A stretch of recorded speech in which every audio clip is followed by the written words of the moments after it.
మీ అందరికీ ప్రభు అయిన యేసుక్రీస్తు నామంలో హృదయపూర్వక వందనాలు, శుభాలు తెలియజేస్తా ఉన్నాను. రండి దేవుని వాక్యంలో నుంచి ఒక మాట చదువుకొని మనం ముందుకు వెళదాం. బైబిల్ గ్రంథం ఉన్న వాళ్ళు తీయండి. కీర్తనల గ్రంథము 2వ కీర్తన 1వ వచనం నుంచి. అన్యజనులు ఎలా అల్లరి రేపుచున్నారు, జనములు ఎలా వ్యర్థమైన దాన్ని తలంచుచున్నవి. మనం వారి కట్లు తెంపుదము రండి, వారి పాశములను మన యొద్ద నుండి పారవేయుదము రండి అని చెప్పుకొనొచ్చు. భూరాజులు యెహోవాకును ఆయన అభిషిక్తునికి విరోధముగా నిలవబడుచున్నారు. ఏలికలు ఏకీభవించి ఆలోచన చేయుచున్నారు. ఆకాశమందు ఆసీనుడగు వాడు నవ్వుచున్నాడు, ప్రభు వారిని చూచి అపహసించుచున్నాడు. ఆయన ఉగ్రుడై వారితో పలుకును, ప్రచండ కోపము చేత వారిని తలడింపజేయును. ఈ మొదలైనటువంటి విషయాలను మనం ఇప్పుడు ఇందాక మూలవాక్యంలో చదువుకున్నాం. ఈ మాటలు 2వ కీర్తనలో ఎప్పుడో వేల సంవత్సరాల క్రితం భక్తుడు పలికినటువంటి మాటలు. ఆ మాటలు ఇప్పుడు ఎందుకు చదివించానంటే, భూరాజులు, ఏలికలు, న్యాయాధిపతులుగా చెప్పబడుతున్న వారు యెహోవాకును ఆయన అభిషిక్తునికి గుంపుగా వ్యతిరేకించి గుంపుగా కూడి ఆయనను, ఆయన అభిషిక్తుని వ్యతిరేకించి విరోధంగా నిలవబడేటువంటి ఆ అంశము, ఆ ఘట్టం అనేది మాట నుంచి నేటి వరకు అది కంటిన్యూగా కొనసాగుతూనే ఉంది. ఎందుకు అలా కొనసాగుతుంది అంటే, మొట్టమొదట ఈ భూమండలాన్ని దేవుడు సృష్టించిన తర్వాత మానవుడిని సృష్టించి దీని మీద అధికారాన్ని మానవుడికి ఇచ్చాడు దేవుడు. తర్వాత మానవుడు అధికారాన్ని పొందిన తర్వాత అతనికి ఇవ్వబడినటువంటి అధికారాన్ని, హక్కుని, ఆ స్వేచ్ఛని సాతాను మాట విని వాడికి లోబడి దేవుని తిరస్కరించినందున చేతులారా అధికారాన్ని తీసుకెళ్లి సైతానికి అప్పచెప్పాడు. సైతానికి అప్పచెప్పిన తర్వాత అప్పటి నుంచి ఇక మానవ జాతి మొత్తాన్ని వాడు ఏలటం మొదలుపెట్టి వాడు అప్పటి నుంచి ఇప్పటిదాకా మానవ జాతిని వదిలిపెట్టకుండా ఇక్కడే వాడి స్థానాన్ని సుస్థిరం చేసుకోవడానికి తిప్పలు పడతా ఉన్నాడు. అయితే ప్రారంభం నుంచి ఇప్పటిదాకా దేవుడు భూమి మీద కొంతమంది భక్తులను ఏర్పరచుకొని తన కార్యాలను భూమి మీద నెరవేరుస్తూ వచ్చి, ఆనాడు కానీ పాత నిబంధనలో కానీ క్రొత్త నిబంధనలో కానీ దేవుడు తన కొరకు కొంత శేషాన్ని భూమి మీద ఉంచుతూ వచ్చాడు. సాతాను గాడి భయం ఏంటంటే, ఈ భూమండలం మానవ జాతి నా చేతికి చిక్కింది, వీళ్ళని మళ్ళా దేవుడు తన వైపు తిప్పుకొని మళ్ళా ఇక్కడ కూడా నాకు స్థానం లేకుండా చేస్తాడేమో, ఆల్రెడీ అక్కడ నుంచి నెట్టివేయబడ్డాను, నేను ఏదో ఇక్కడికి వచ్చి తిప్పలు పడతా ఉన్నాను, ఇక్కడ కూడా నా స్థానాన్ని కోల్పోతానేమో అని వాడు అభద్రతా భావంతో తిప్పలబడి అప్పటి నుంచి ఇప్పటిదాకా యెహోవా ఆయన అభిషిక్తుడు అంటే తండ్రి అయిన దేవుని, కుమారుడైన క్రీస్తుని వ్యతిరేకిస్తూ వారికి మహిమ రాకుండా అడ్డగించడానికి పాపం అప్పటి నుంచి ఇప్పటిదాకా వాడు పడాల్సిన బాధలన్నీ పడుతున్నాడు.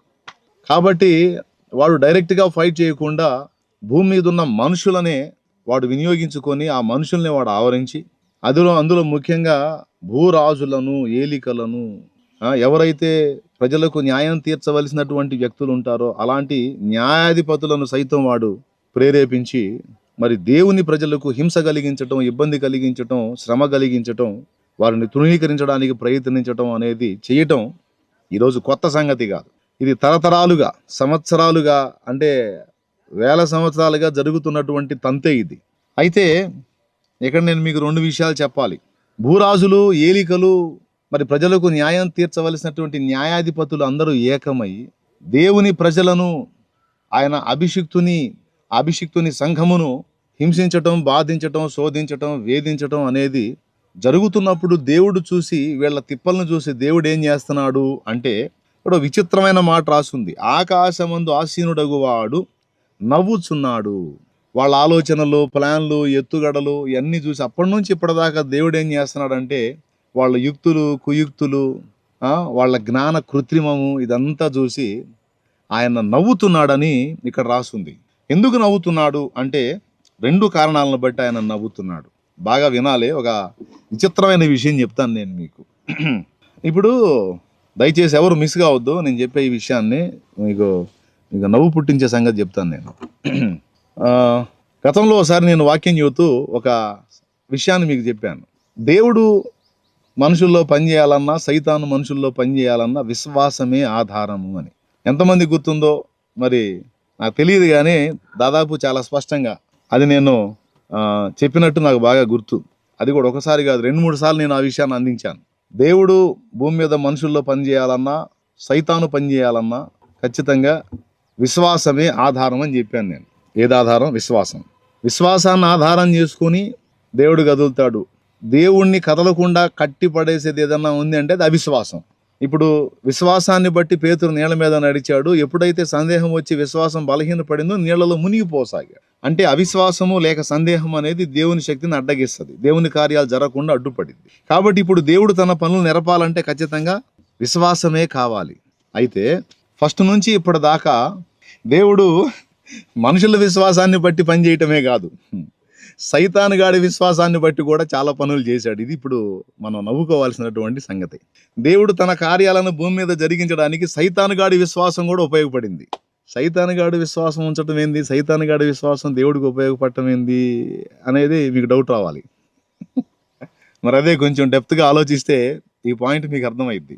ఇప్పుడు సైతాను కూడా దేవుని సృష్టిలో భాగమే కదా, మనం దేవుని సృష్టిలో భాగమే, సృష్టికర్త దేవుడు. ఇప్పుడు దేవుని కార్యాలు ఎవరి జీవితంలో జరగాలన్నా విశ్వాసం ఆధారం. ఫర్ ఎగ్జాంపుల్, యేసు ప్రభు ఒకసారి ఒక ఇంట్లో ఉన్నప్పుడు ఆయన వచ్చాడని తెలుసుకొని జనం అంతా గుంపులుగా ఆయన ఉన్న ఇంటి దగ్గరికి వచ్చారు.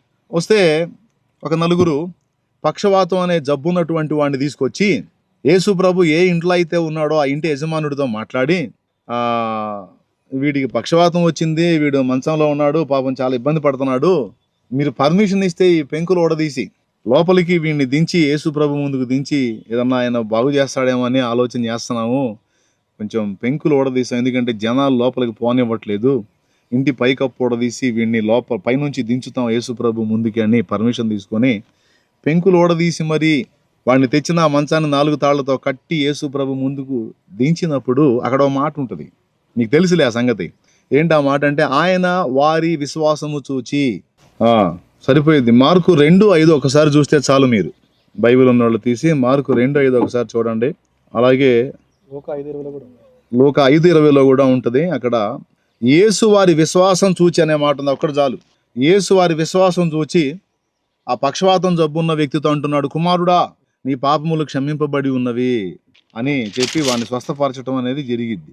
అక్కడ ఏం రాస్తుందంటే ఆయన వారి విశ్వాసం చూసి అనుంది. అంటే అక్కడ జబ్బు వచ్చిన వాడి విశ్వాసం చూసి అని కాదు, తెచ్చిన వాళ్ళ విశ్వాసం చూసి జబ్బు వచ్చిన వాడికి కార్యం చేశాడు.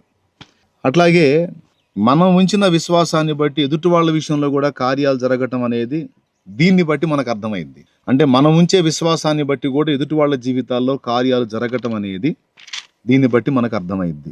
ఇదే దీనికి సపోర్టివ్గా యాకోబు రాసిన పత్రిక 5వ అధ్యాయము 14, 15, 16 వచనాలు మనం చూస్తే, మీలో ఎవడైనను రోగి అయిన ఎడల అతడు సంఘపు పెద్దలను పిలిపింపవలను, వారు వచ్చి అతనికి ప్రభువు నామమున నూనె రాసి ప్రార్థన చేస్తారు, విశ్వాస సహితమైన ప్రార్థనకు రోగిని స్వస్థపరచును అంటాడు. అక్కడ ఎవరి విశ్వాసం ఆధారం అంటే వచ్చి ప్రార్థించినటువంటి సంఘ పెద్దల విశ్వాసం ఆధారం.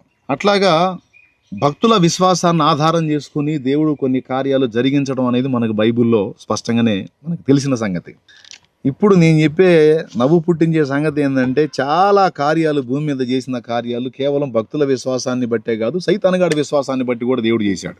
సైతానుగాడికి విశ్వాసం ఎందుకు ఉంటుంది అంటే, నేను భూమి మీద మనుషుల్ని నా స్వాధీనంలోకి తీసుకున్నాను, దేవుడు మామూలోడు కాదు, దేవుడు ఏదో ఒకటి చేసి ఎలాగైనా నా చేతిలో ఉన్న ఈ మనుషుల్ని లాగేసుకుంటాడు అని వాడు విశ్వాసం ఉంచి, ఆయన చేతుల్లో మనుషులు చిక్కకుండా, ఆయన చేతికి దక్కకుండా మనుషుల్ని కాపాడుకోవడానికి వాడు ఎంతగా ప్రయాసపడ్డాడో ఆ ప్రయాస అంతా కూడా ఏమని సాక్ష్యం ఇస్తుందంటే, నా చేతుల్లోంచి ఈ మనుషుల్ని ఎట్లనైనా దేవుడు లాగేసుకుంటాడు అని వాడు విశ్వసించినట్టే అయింది అదంతా కూడా.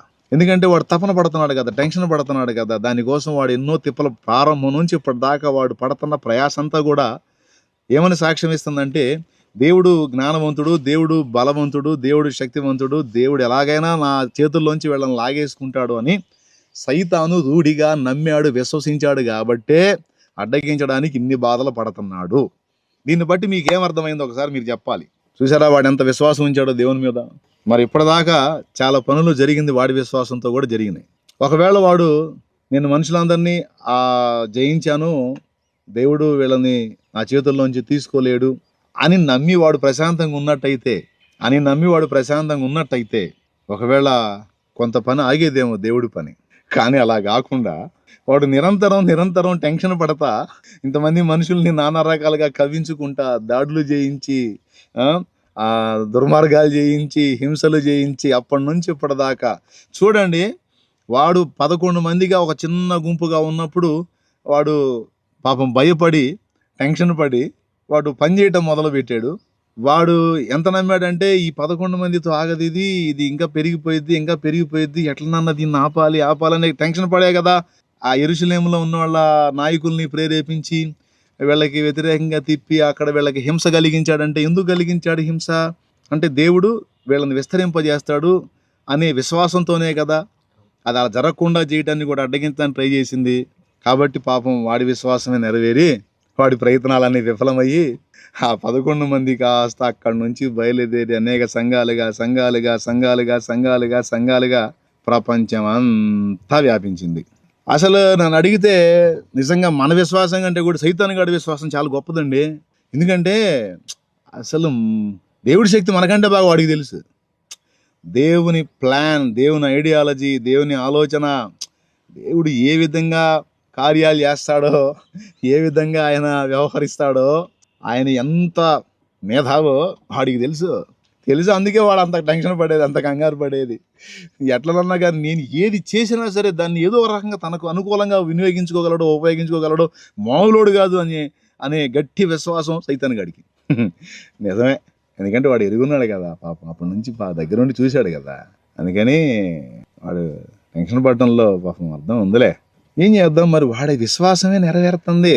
ఇప్పుడు వాడి విశ్వాసం ఎలా నెరవేరుతుంది? అన్ని జనులు చూడండి మీరు, అన్ని జనుల్ని ఇప్పుడు అన్ని జనులు ఎంత టెన్షన్ పడుతున్నారో, అన్ని జనులు ఎంత ప్రజలు అవుతున్నారో అంత విస్తరించిపోతుంది చూడండి. ఆగిందా? ఆపగలరా? ఇప్పుడు మరి ఆగిపోవాలంటే ఏం చేయాలి? ఒకటే లాజిక్, అమ్మో ఇది విస్తరించిద్దేమో, ఇదంతా ఆక్రమించిద్దేమో, ఇది వ్యాపించిద్దేమో, అందరూ యేసుప్రభు బిడ్డలు అయిపోతారేమో అని వీళ్ళు నమ్మటం మానేయాలి. అప్పుడు ఆగిద్ది. కానీ అది మానేయలేరు వాళ్ళు. ఎందుకంటే సాతానుగాడు నమ్ముతానే ఉంటాడు, అన్ని జనులు కూడా నమ్ముతానే ఉంటారు. దేవుడు వాళ్ళ విశ్వాసాన్ని ఆధారం చేసుకొని తన బలమైన పనులు చేయటం ఖచ్చితంగా నెరవేరుస్తానే ఉంటాడు. జరుగుతుంది అది. అందుకని ఈ భూరాజులు, ఏలికలు వీళ్ళందరూ కలిసి ఆలోచన చేస్తున్నప్పుడు, ఆ యెహోవాకును ఆయన అభిషిక్తునికి విరోధముగా గుంపు కూడి ఆలోచనలు చేస్తున్నప్పుడు దేవుడు ఎందుకు నవ్వుతున్నాడంటే, అరే మీరు ఆలోచన చేసేటప్పుడే ఒకటి నమ్ముతున్నారా? ఏమి నమ్ముతున్నారంటే, ఎట్లనన్నా కానీ నేను భూమిని వశపరుచుకుంటానని మీరు నమ్ముతున్నారు. ఆ విశ్వాసాన్ని ఆధారం చేసుకొని నేను నా పనులు జరిగిస్తాను అని దేవుడు తన కార్యాలను బలముగా జరిగిస్తున్నాడు. ఇది మొదటి విషయం. రెండోది అంటే దేవుడు నవ్వడానికి కారణం చెబుతున్నాను. మొన్నేమో అన్యులు చూపించాను గొప్ప విశ్వాసులని, ఈరోజు డైరెక్ట్గా సైతానుగానే చూపిస్తున్నా. దేవుని కార్యాలు బలంగా జరుగుతాయి. దేవుడు అయిపోయింది అనుకున్న దానిలో నుంచి మళ్ళీ మొదలుపెట్టే దమ్మున్నోడు. దేవుడు మామూలోడు కాదు, ఎట్లనన్నా కానీ తన కార్యాన్ని జరిగిస్తాడు, ఆయనే గెలుస్తాడు అనే విశ్వాసం వాడికి ఉంది అనేది ఈరోజు డైరెక్ట్గా సైతానుగాడే గొప్ప విశ్వాసాన్ని మీకు చూపించాను నేను. అవునో కాదో మీరే లాజికల్గా ఆలోచించి చూడండి. ఖచ్చితంగా నేను చెప్పిన పాయింట్ ఓకే అయ్యిద్ది, మీకు కరెక్టే అనిపిస్తుంది 100%. ఇకపోతే రెండవది, దేవుడు ఎందుకు నవ్వుతున్నాడు? ఆకాశమందు ఆసీనుడగు వాడు నవ్వుచున్నాడు.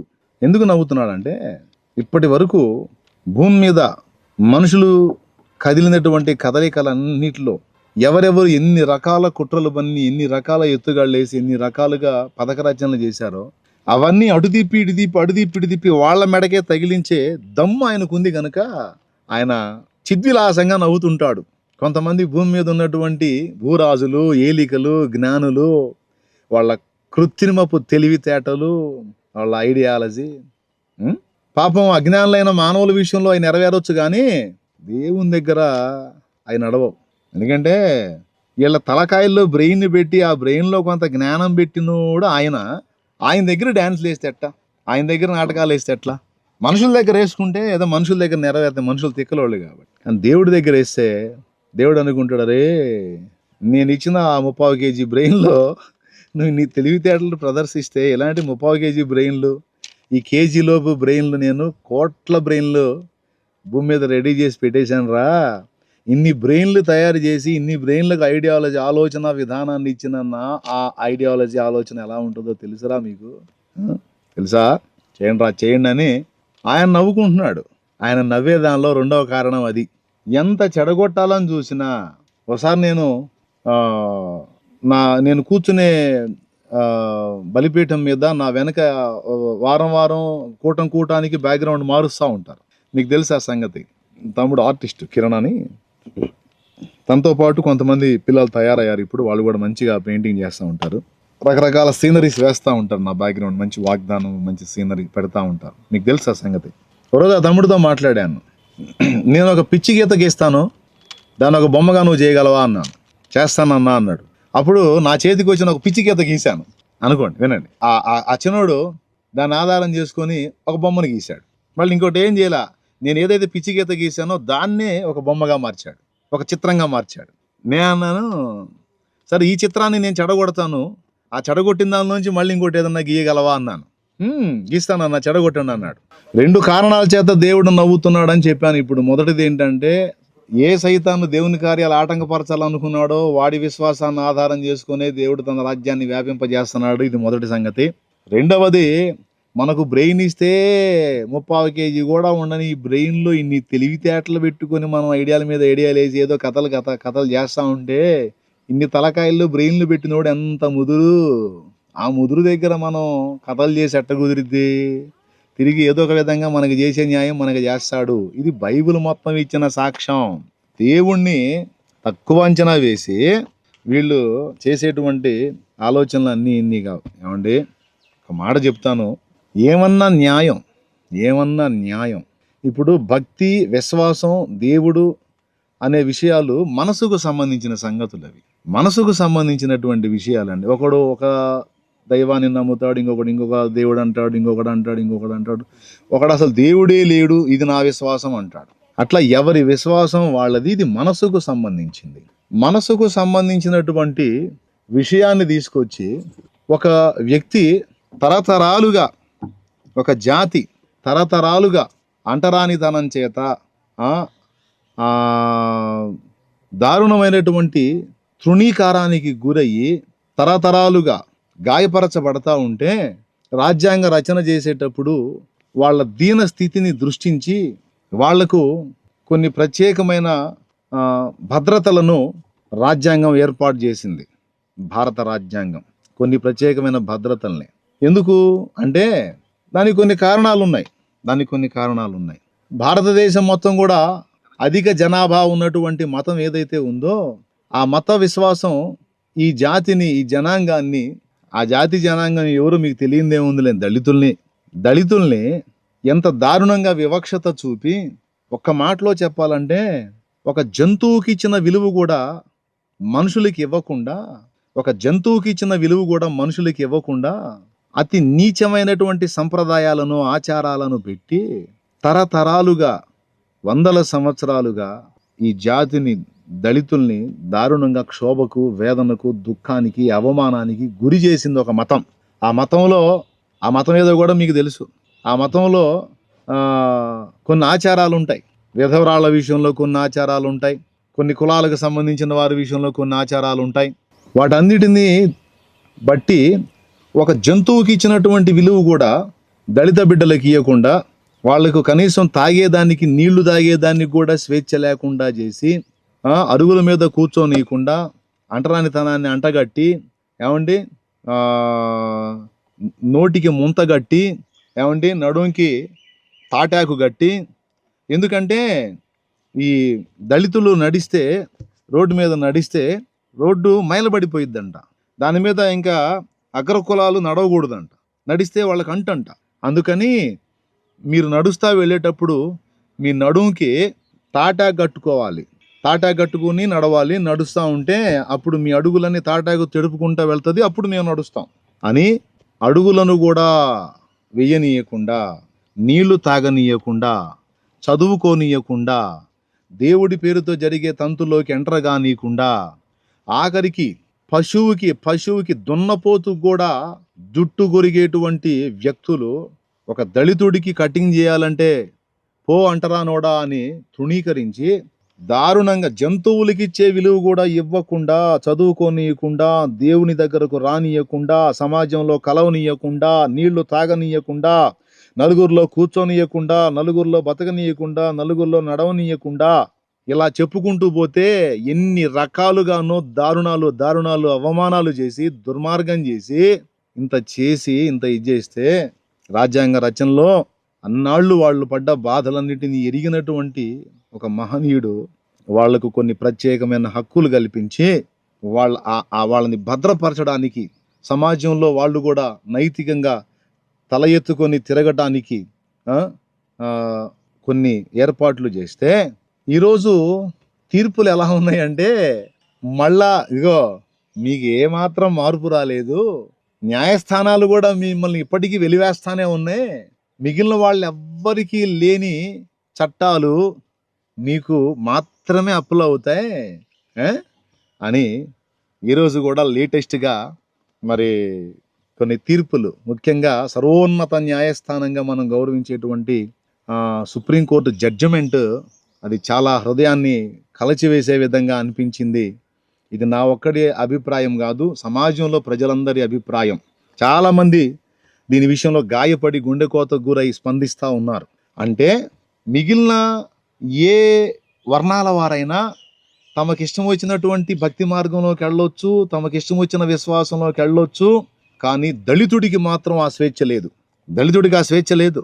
అంటే దళితుడంటే సర్వోన్నత న్యాయస్థానానికి కూడా ఇంత చిన్న చూపు ఉంటుందని నేను అసలు భావించలేదు. మరి ఎవరికీ లేని ఈ ఈ చట్టాన్ని లేకపోతే ఈ తీర్పుని దళితులకు మాత్రమే ఎందుకు ఇచ్చారు?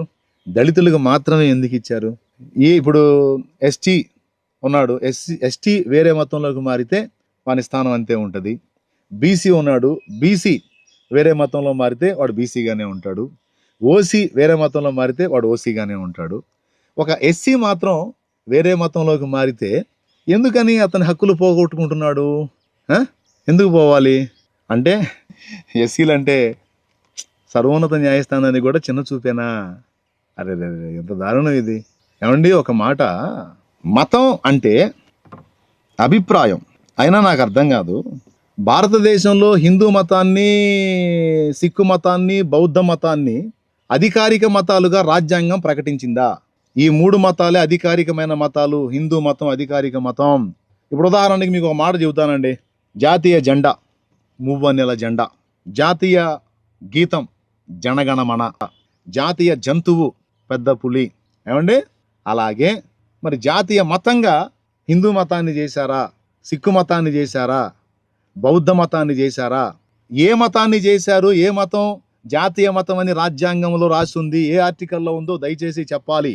ఫలానా మతాలు అధికారిక మతాలు, ఇక్కడ ఈ మతాలే ఉండాలి, ఈ మతాల్లోనే ఉండాలి, ఇంకా వేరే మతంలోకి వెళ్ళకూడదు, వెళితే వాడు తన హక్కును కోల్పోతాడు అని ఏ ఆర్టికల్లో చెప్పారు? మరి ఎప్పుడు దీన్ని చట్టం చేశారు? ఏ విధంగా చేశారు? నాకైతే అర్థం కావట్లా. మరి ఆర్టికల్ 15, ఆర్టికల్ 25, ఆర్టికల్ 15లో ఏముంటుందంటే జాతి, మత, కుల, లింగ వివక్షత చూపకూడదు. ఆర్టికల్ 15లో ఉంటుంది. ఆర్టికల్ 14, 15. అలాగే ఆర్టికల్ 25లో ఒకడు భారతదేశ పౌరుడు, ఏమంటే భారతదేశ పౌరుడు అంటే దళితుడు మినహాయించి అని లేదండి. ఏమండి, దళితుడు అని లేదండి. దళితుడు ఒక్కడే మినహాయింపని లేదండి. అంతరాత్మ ప్రబోధానుసారం ఒకడు తనకిష్టం వచ్చినటువంటి మతమును అవలంబించవచ్చు, దాని ప్రచారం కూడా చేసుకోవచ్చు అని ఆర్టికల్ 25లో ఉంది. అంతేగాని ఇదిగో ఈ మతం అధికారిక మతం, ఇందులోనే ఉండాలి, ఇందులో నుంచి పక్కకు పోతే మీకు హక్కులు వర్తించవు అని అభిప్రాయాన్ని రాజ్యాంగంలో ఎక్కడ కూడా వెల్లడి చేయలేదు, ఏ ఆర్టికల్లో లేదు. మరి దేనాధారంగా ఇప్పుడు నేను 341 ఆర్టికల్ అంటే 341లో చెప్పబడిన దాని ప్రకారం మేము జడ్జిమెంట్ ఇచ్చామని సుప్రీంకోర్టు వారు సెలవిచ్చారు, గౌరవ సుప్రీంకోర్టు వారు. మరి అప్పుడు మరి ఆర్టికల్ 15, ఆర్టికల్ 25 అలాగే మరికొన్ని ఆర్టికల్స్లో భారతదేశంలో ఉన్నటువంటి పౌరులందరికీ ఇవ్వబడినటువంటి హక్కులను ఇది శాసిస్తుంది కదా ఈ జడ్జిమెంటు. ఏమంటే అంటే ఒక ఆర్టికల్ని రెస్పెక్ట్ చేస్తూ మిగిలిన 3-4 ఆర్టికల్స్ని తృణీకరించినట్టుగా అవుతుంది కదా, తుంగలో దొక్కినట్టు అవుతుంది కదా. మరి సమన్యాయం జరిగించాలి కదా.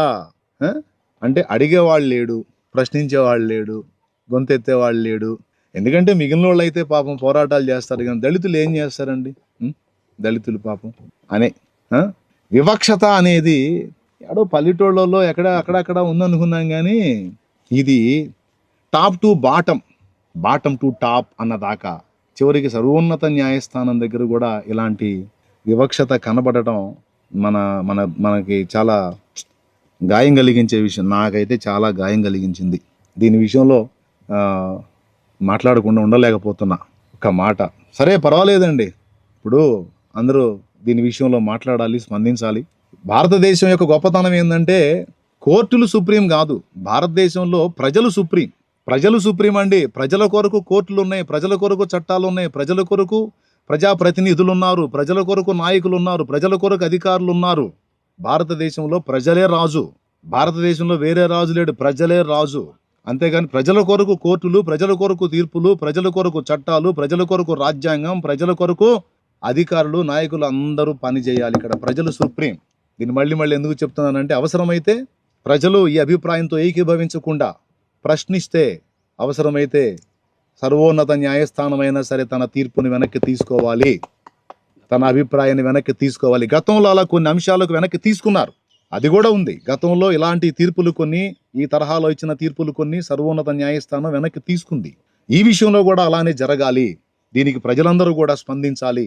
ముఖ్యంగా దళిత బిడ్డలే కాదు, అన్ని వర్గాలలో ఉన్నటువంటి బిడ్డలందరూ కూడా స్పందించాలి. ఎందుకంటే తరతరాల దుర్మార్గానికి గురై నాటి నుంచి నేటి వరకు కూడా గౌరవానికి నోచుకోకుండా తృణీకారం పొందుతున్నటువంటి దళితులు ఈరోజు ఏమన్నా అందరాలు ఎక్కారా? ఈరోజు కూడా ఏ పల్లెటూరుకు పోయినా ఊరుగానే ఉంది, పల్లెగానే ఉంది కదా. పల్లె పోయి ఊళ్ళో కలిసిందా? ఏడ కలిసిందో చూపించు. పల్లె ఊరు బయటే ఉంది కదరా నాయనా అంటున్నాను. ఎవరినైనా ప్రశ్నించే వాళ్ళని, మన సహోదరులను అడుగుతున్నాను నేను. ఏమండి ఒక్కసారి ఆలోచించండి మీరు. అబ్బాయి మీరు యేసుప్రభుని నమ్ముకున్నారు కాబట్టి ఇక మీరందరూ కూడా ఊళ్ళోకి వచ్చేసి ఊళ్ళో ఇల్లు కట్టుకోండి అమ్మా అన్నారా? ఏమండి ఆఖరికి వాళ్ళు చర్చి కట్టుకొని యేసుప్రభుని ఆరాధించుకున్న పాపం పల్లెలోనే కదండి, పల్లెలోనే కదా ఉన్నారు, ఊళ్ళోకి రాలేదు కదా. ఇంకొకటి కూడా అండి, ఊళ్ళో ఉన్న వాళ్ళు పల్లెలో చర్చికి వెళ్తారా? ఏమండి నేను చెప్తాను, పచ్చి నిజాలు చెప్తాను. నేను కొన్ని చోట్ల చూసి మైండ్ పోయింది నాకు. కొన్ని ఊళ్ళకి సువార్త చెప్పడానికి వెళ్తే ఊళ్ళో కొన్ని కులాలు వాళ్ళ చర్చిలు వాళ్ళే కట్టుకున్నారు. అది చూసి ఏడ్చాను నేను, ఎందుకంటే బైబుల్ అలా లేదు. బైబుల్లో సమానత్వం బోధించబడితే బైబుల్ని ఎరిగిన వాళ్ళు సైతం పల్లె ప్రజల్ని తృణీకరించి ఊళ్ళోనే చర్చిలు కట్టుకొని మా చర్చి మాకే అని హద్దులు పెట్టుకున్న చరిత్ర కూడా మాకు తెలుసు. ఈ రకంగా చూస్తే దళిత జాతి ఆనాటి నుంచి ఈనాటి దాకా అవమానాలు పొందుతానే ఉంది. ఏమండి ఈ మధ్య కాలంలో జరిగింది కదా రాజస్థాన్లో, పెళ్లి కొడుకు దళితుడు పెళ్లి చేసుకుంటా గుర్రం ఎక్కాడని అతను ఏం చేశారో మీకు తెలుసు. పల్లెలో నీళ్లు రావట్లేదని బిందెలు తీసుకొని ఊళ్ళో నీళ్లకు వస్తే బట్టలోడ తీసి కొట్టారు కదా, మర్చిపోయారా? ఈరోజు కూడా దుర్మార్గాలు జరుగుతానే ఉన్నాయి కదా. ఎక్కడ మారిపోయింది? యేసు ప్రభు నమ్ముకున్నందుకు దళిత బిడ్డలు ఒక్కసారిగా టాపులోకి వెళ్ళిపోయారా? మిగిలిన వాళ్ళకి ఎవరికి లేని వివక్షత దళితులకే ఎందుకు? అయినా ఏ మతం? జాతీయ మతం అండి. మన రాజ్యాంగంలో ఎక్కడుంది మాట చెప్తున్నాను నేను. పల్లెటూరులో అగ్రకులాల అరుగు మీద పండుకోవడానికి కుక్కకు కూడా అవకాశం ఉంది. అగ్రకులాల అరుగు మీద కూర్చోడానికి కుక్కకు కూడా అవకాశం ఉంది. కానీ ఒక దళితుడు కూర్చుంటే వాడిని ఎన్ని రకాలుగా ఆ వ్యక్తిని గాయపరుస్తారో. మారిందా? అయినా నాకు అర్థం కాదు. మతం అంటే అభిప్రాయం.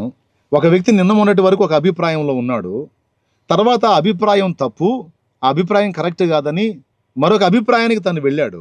భారతదేశంలో ఒక వ్యక్తి తన అభిప్రాయాన్ని మార్చుకునే హక్కు అతనికి లేదా? అంటే ఏ అభిప్రాయంలో ఉండాలో కూడా మరి కోర్టులే నిర్ధారిస్తాయా? ఆ మతంలో 100 రంధ్రాలు ఉన్నాయి, 100 అభ్యంతరకరమైన సంగతులు ఉన్నాయి. వాటిని ఏమైనా సరి చేశారా మీరు? వాటి విషయంలో ఏమైనా శాసనాలు చేశారా? వాటి విషయంలో ఏమైనా హద్దులు నియమించారా? నువ్వు ఏ మతంలో ఉంటే నీకు ఇవి హక్కులు వర్తిస్తాయి అన్నావో ఆ మతంలో 100 రంధ్రాలు ఉన్నాయి. కాబట్టి భూరాజులు ఏలికలే కాదు, న్యాయాధిపతులు కూడా ఇలా వ్యవహరించటం చాలా బాధాకరం, దురదృష్టకరం, దుఃఖకరం, శోచనీయం. దీని విషయంలో నేనైతే చాలా గాయపడ్డాను. మరి నా సహోదర సేవకులు కూడా ఈ విషయంలో ఎవరెవరు ఏమేమి మాట్లాడుతున్నారో అబ్జర్వ్ చేస్తున్నాను. ఇక్కడ ఈ అంశాన్ని గురించి మాట్లాడేటప్పుడు అందరూ కూడా ఈ విషయంలో స్పందించాలి. ప్రజాస్పందనే, కోర్టులు కూడా గౌరవించాలి. ఇక్కడ భారతదేశంలో సుప్రీం ప్రజలే. మళ్ళీ చెప్తున్నా, ప్రజలే. భారతదేశంలో సుప్రీం మనం ఓటేశాం. ప్రధాని దగ్గర నుంచి ముఖ్యమంత్రి వరకు మన సేవకులు, నాయకులు అంటే భయపడాల్సిన అవసరం లేదు. ప్రశ్నించడం తప్పు కాదు, బాధను వ్యక్తం చేయటం తప్పు కాదు, న్యాయాన్ని అడగటం తప్పు కాదు, జరుగుతున్న అన్యాయాన్ని ప్రశ్నించడం తప్పు కాదు. అలా ప్రశ్నించకపోతేనే తప్పు, అలా మాట్లాడకపోతేనే తప్పు. నాకెందుకు ఈ ఆలోచన ఉండాలి? ఈరోజు ఈ విషయంలో ఒక తీర్పు ఇచ్చారు, రేపు దీన్ని ఆధారం చేసుకొని ఇంకొక తీర్పిస్తారు. రేపు యేసు ప్రభు నమ్ముకోవడానికి వీల్లేదు, యేసు ప్రభు నమ్ముకున్న వాళ్ళందరూ కూడా ఇదిగో ఈ విషయాలన్నీ కోల్పోతారని రేపు ఇంకొక చట్టం చేసే అవకాశం ఉంటుంది. ఏదో ఒక దాన్ని, ఒక చిన్నదాన్ని ఆధారం చేసుకొని ఆఖరికి రాజ్యాంగాన్ని మార్చి రాసే అవకాశం ఉండొచ్చు, లేదా సవరణ చేసే అవకాశం ఉండొచ్చు. ఇప్పుడు నిద్రపోతే ఏదో దళితుల మీద జరుగుతుంది కదా, ఏదో వాళ్ళ మీద జరుగుతుంది కదా, వీళ్ళ మీద జరుగుతుంది కదా, మన దాకా రాలేదు కదా అని పట్టించుకోకుండా, మనం స్పందించకుండా బాధ్యత రాహిత్యంగా ఉంటే దీని పర్యవసానం రేపు ఎంతకైనా వెళ్ళొచ్చు. కాబట్టి దీని విషయంలో అందరూ కూడా ఆలోచించి తమ వంతు గళాలు విప్పాలని ప్రతి దైవజనుడికి, ప్రతి విశ్వాసికి, ప్రతి పరిచారకుడికి, స్త్రీకి, పురుషుడికి, కేవలం దళితులు అన్న మాటే కాదు, అన్ని వర్ణాలలో ఉండి క్రీస్తులోనికి వచ్చిన వారికి, అలాగే అన్ని వర్ణాలలో ఉన్న ఇతరులకు కూడా, యేసు ప్రభువును నమ్ముకున్న వాళ్ళు కూడా నేను చెప్తున్నాను, ఇది సామాజిక సంబంధమైన విషయం. ఇది మతానికి, అభిప్రాయానికి సంబంధించిన విషయం కాదు. మతానికి ముడిపెట్టి ఒక జాతికి జరుగుతున్న ద్రోహం, అన్యాయం. కాబట్టి దీనికోసం అందరు గళాలు విప్పాలి, అందరు స్వరాలు ఎత్తాలి, మాట్లాడాలి. దీని విషయంలో ఖచ్చితంగా ఇది ప్రభుత్వాల దృష్టికి వెళ్ళాలి, కోర్టుల దృష్టికి వెళ్ళాలి. వాళ్ళ అభిప్రాయాలను వాళ్ళు ఖచ్చితంగా ఈ విషయంలో మార్చుకోవాలి. దీని విషయంలో ఒక స్పష్టమైనటువంటి జవాబు సరి చేసుకొని మళ్ళా ఇవ్వాలి. కాబట్టి ప్రియులారా, జరుగుతున్నటువంటి ఈ దారుణాలను చూస్తూ బాధ్యతారాహిత్యంగా ఉండాలా? లేదు. మనం ఎంతవరకు స్పందించాలో, ఎంతవరకు మన వంతు పని చేయాలో, నిన్ను నమ్ముకున్న వాళ్ళని మళ్ళా ఈ అంధకారంతో నిండిన మతంలోకి తీసుకొని రావడానికి జరుగుతున్న కుట్ర, దీనిలో అందరూ ఏకీభవిస్తున్నారు. దేవా ప్రార్థించండి. ఎందుకు నేను ఇప్పుడు అందుబాటులోకి వచ్చాను అంటే ఖచ్చితంగా ఈ విషయాల్లో మాట్లాడాలి. నా